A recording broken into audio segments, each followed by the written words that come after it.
Hi అందరికీ నమస్తే. Welcome to SM Lakshman Talks. జై శ్రీమన్నారాయణ, జై శ్రీకృష్ణ. మహాభారత కురుక్షేత్ర యుద్ధం 18 రోజులు జరిగింది. అయితే 18 రోజుల యుద్ధంలో ఏ రోజు ఎంతమంది చనిపోతారో ముందే రోజే రాత్రి ఎలా తెలుసుకొని అంతమందికి భోజనాలు తయారు చేశారు.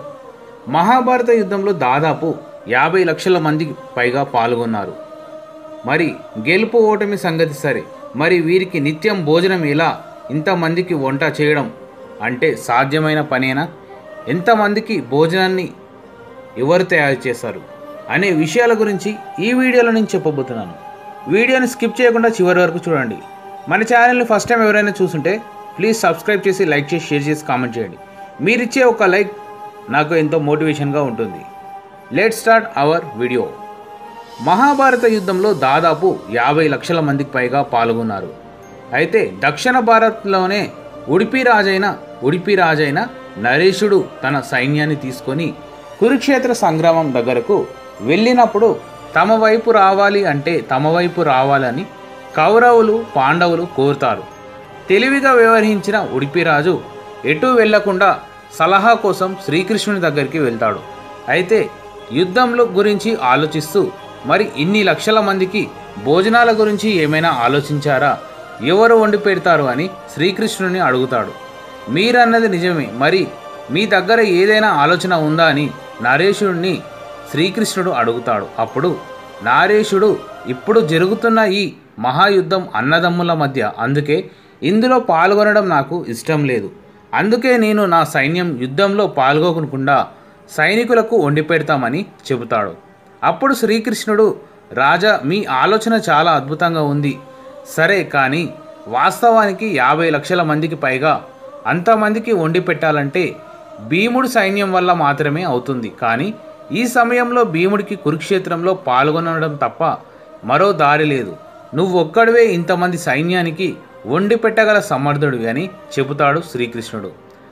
నరేషుడు తన సైన్యంతో కలిసి అక్కడున్న సైనికులకు నిత్యం వంట చేసి పెడతాడు.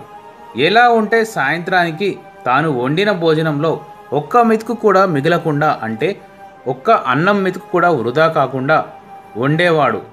రోజులు గడుస్తున్నా కొద్దీ సైన్యం తగ్గుతుంది, కానీ నరేషుడు వండిన వంట మాత్రం ఒక్కరోజు కూడా వృధా కాలేదు, సరిపోయింది.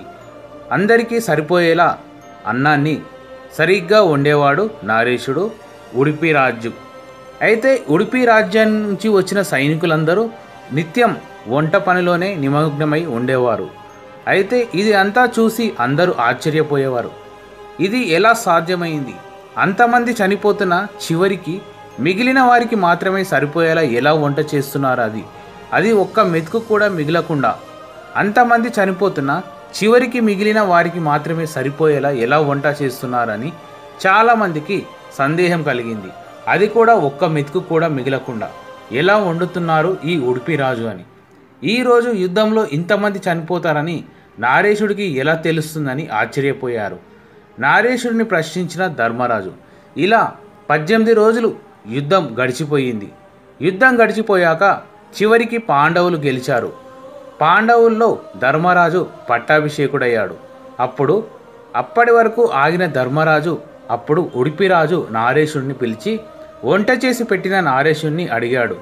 మమ్మల్ని అందరూ తక్కువ సైన్యం ఉన్నా గెలిచామని పొగుడుతున్నారు, కానీ నేను మాత్రం నిన్ను మెచ్చుకోకుండా ఉండలేకపోతున్నాను అని అంటాడు ధర్మరాజు. ఎందుకంటే 50 లక్షల మందికి సైన్యానికి వంట చేయడం అంటే మాటలు కాదు. అది కూడా ఒక మెతుకు కూడా మిగలకుండా ఎలా వండగలిగావు? ఒక్క అన్నం మెతుకు కూడా వృధా కాకుండా వండడం అంటే మాటలు కాదు. ఇది మహా అద్భుతం. ఇది ఎలా చేశావని అడుగుతాడు ధర్మరాజు. అప్పుడు నరేషుడు ఇచ్చిన సమాధానం ఈ విధంగా ఉంది. మీరు గెలవడానికి కాదు, నేను ఇంతమందికి సరిపడా వంట వండడానికి కూడా శ్రీకృష్ణుడే కారణం. ఈ గొప్పతనమంతా నాది కాదు, శ్రీకృష్ణుడిదే, వాసుదేవుడిది అని చెబుతాడు.